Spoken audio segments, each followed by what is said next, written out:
먼저 3절을 보면 하나님께서 이스라엘과 유다의 포로를 돌려보내신다고 말씀하십니다. 여기 유다뿐만 아니라 이스라엘이 나온 것을 우리가 주목할 필요가 있습니다. 남유다가 바벨론에게 멸망하기 약 136년 전쯤에 북이스라엘에게 멸망을 당하였습니다. 그래서 북쪽 땅에 아수르의 사람들이 와서 함께 거주하면서 혼혈족이 생기기도 하였고, 또 일부는 포로로 잡혀가기도 하였습니다. 그런데 하나님께서는 남유다가 멸망당하고 포로로 잡혀간 뒤에 그들이 다시 그 포로에서 돌아와서 그 조상들에게 준 땅에서 다시 살게 될 것이다 라고 말씀하실 때, 남유다의 백성들 뿐만 아니라 그 북이스라엘의 백성들, 즉 북이스라엘에 속한 그 10지파의 사람들까지도 회복시켜 줄 것이라고 말씀하십니다.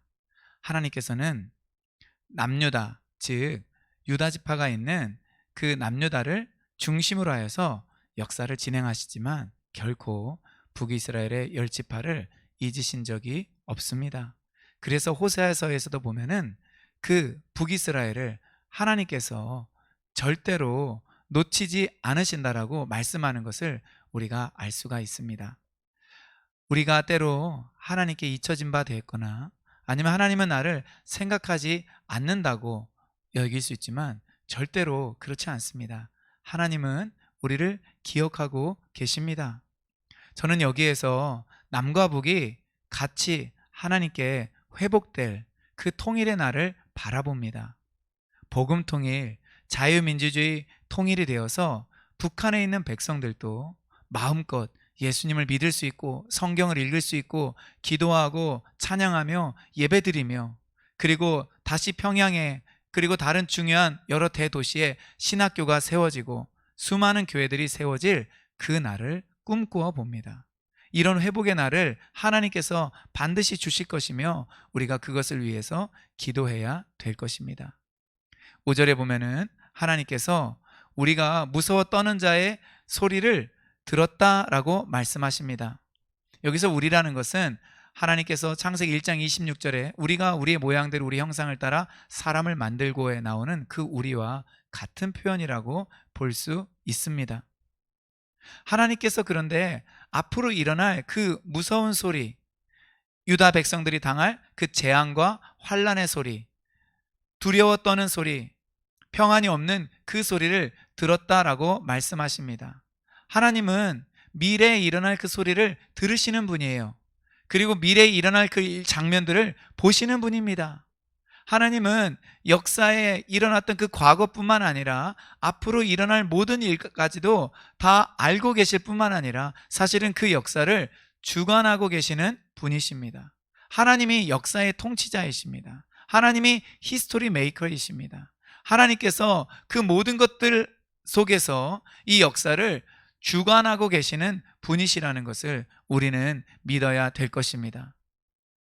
이스라엘 백성들이 앞으로 당하게 될 그 고통의 소리, 해산의 소리, 해산하는 것과 같은 그 진통과 그 아픔, 그리고 그 환난의 모든 소리들을 하나님은 다 듣고 계시며, 그리고 그 때가 지나면, 하나님이 약속하신 그 시기가 되면 하나님께서는 그들을 다시 돌이킬 것이라고 이야기합니다.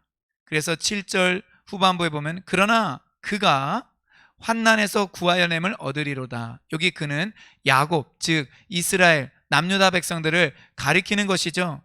환난에서 하나님께서 그들을 구하여 내신다라고 이야기를 하며 그 멍에를 꺾어버리고 그 포바, 결박을 끊어버린다라고 말씀하십니다. 그러면서 더 이상 이방인들을 섬기지 않고 하나님을 섬길 것이다, 다윗 왕을 섬길 것이다 라고 이야기를 합니다. 사실 포로에서 돌아온 이스라엘 백성들의 입장에서 보면 다윗 왕은 이미 400년이 넘은 그 시점에서 죽은 왕이에요. 그래서 그들은 다윗 왕을 섬길 수가 없습니다. 그럼에도 불구하고 다윗 왕을 섬긴다라는 것은 다윗에게 하나님께서 주신 그 언약을 섬긴다라는 것이고 다윗의 후손 메시아를 섬긴다라는 것입니다. 사무엘하 7장을 보면 다윗의 후손 가운데 한 사람이 나와서 영원한 왕권을 가질 것이라고 말씀하시는데, 바로 그분은 예수님이시고 예수님의 영원한 통치가 있을 것이라고 약속해 주시는 것입니다. 결국 이 말씀은 유다의 회복을 가리키는 것일 뿐만 아니라 예수 그리스도를 통하여서 하나님께서 궁극적으로 이 열방을 다스리게 될 것이라고 말을 하는 것입니다. 이방인이라 할지라도 회개하고 예수님을 그 믿은 사람들은 바로 하나님의 나라에 들어가게 될 것이며 하나님의 백성이 될 것이며 예수님을 왕으로 섬기게 될 것이라고 말해주는 약속이라고 볼 수 있습니다. 그러므로 10절에 말씀합니다. 그러므로 나의 종 야곱아, 너는 두려워하지 말라. 이스라엘아, 놀라지 말라. 할렐루야. 여러분, 우리 가운데 어떤 어렵고 힘든 일이 일어난다 할지라도 이 세상 가운데서 내가 원하는 그런 통치, 나라의 모습들이 일어난다 할지라도 우리는 궁극적으로 절망하거나 실망할 필요가 없습니다. 왜냐하면 예수 그리스도의 재림을 통하여 완전한 하나님의 나라, 예수님의 통치가 반드시 이루어지기 때문에 그렇습니다. 우리는 이 땅에 살아가는 동안 그 하나님의 다스림, 예수님의 통치가 하나님의 뜻대로 이루어지도록 최선을 다해 기도하고 노력해야 되겠지만, 그러나 더 궁극적으로 우리의 마음은 우리가 장차 맞이하게 될 새하늘과 그 새 땅을 소망해야 될 것입니다. 하나님께서는 이렇게 이스라엘의 회복을 말씀하시면서 11절 후반부에 주목할 만한 한 가지 이야기를 하십니다. 그러나 내가 법에 따라 너를 징계할 것이요 결코 무죄한 자로만 여기지는 아니하리라. 법에 따라 그들을 징계할 것이라고 이야기를 하고 계십니다. 즉 이스라엘 백성들은 회복될 것이고 용서받을 것이지만 그냥 그것이 하나님께서 말씀하셨기 때문에 마치 과거에 어떤 죄도 없었던 듯, 과거에 어떤 반역과 배반도 없었던 것처럼 그런 용서와 회복을 경험한다라는 것이 아닙니다. 하나님께서 그들을 법에 따라 징계하신다라는 것입니다. 그래서 70년 동안 포로로 잡혀가서 그들은 훈련받고 징계를 받고 하나님의 그 채찍을 경험하게 되는 것입니다. 이것은 오늘날 우리 인생들이 얼마든지 경험하게 되는 일입니다. 하나님은 사랑의 하나님, 긍휼과 자비의 하나님이시지만 공의의 하나님이기도 하십니다. 하나님은 우리가 행한 대로 보응하시고 하나님의 법에 따라 심판하시는 분이십니다. 결국 우리는 죽고 난 이후에, 아니면 예수님이 재림하시고 난 이후에 하나님 앞에서 최종적인 판결을 받게 될 것입니다. 그러나 이 땅에 살아가면서도 우리는 시시때때로 중간 결산을 하게 될 것이고, 그리고 그때그때 하나님께서 우리에게는 적절한 보상을 해주실 것입니다. 우리가 이때 죄를 짓고 하나님의 뜻대로 살지 않고, 그리고 하나님을 버리고 하나님보다 더 사랑하는 것을 우리가 즐기고 하나님보다 더 사랑하는 사람의 나의 인생을 걸고, 그리고 하나님보다 내가 더 좋아하는 것들을 추구하면서 산다면 하나님께서는 우리를 그분의 거룩한 백성, 의로운 백성, 그리고 하나님 나라에 들어가게 합당한 백성으로 만들기 위해서 우리를 징계하십니다. 사랑하시기 때문에 징계한다라고, 징계가 없으면 사생아라고 히브리서는 기록을 하고 있습니다.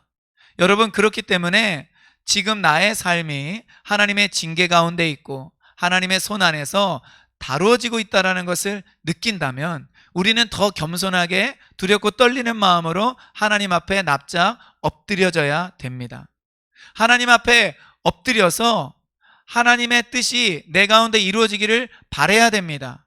그리고 은에서 찌꺼기를 제거하라. 그리하면 장색에 쓸만한 그릇이 나오리라 말씀하신 것처럼 우리 속에 있는 그 불순물들, 찌꺼기들, 죄악된 습관들, 마땅히 버려야 될 것들, 이것들이 온전히 사라지도록 하나님 앞에 우리가 몸부림치면서 성령의 권능으로 그 내 안에 여전히 남아있는 죄의 세력들이 깨어지도록 우리가 기도해야 될 것입니다. 하나님은 그것을 원합니다. 하나님, 우리가 그 어떤 성공적인 일을 하거나 많은 일을 하거나 열심히 살거나 하는 것보다 하나님이 먼저 우리에게 요구하시는 것은 우리가 거룩해지고, 우리가 순결해지고, 우리가 정직해지고, 우리가 하나님과 동행하며 성령님의 인도를 따라 사는 것, 바로 그것을 하나님은 원하십니다. 그것이 우리 속에 온전히 이루어지도록 하나님은 하나님의 법에 따라 징계를 하신다라는 것입니다.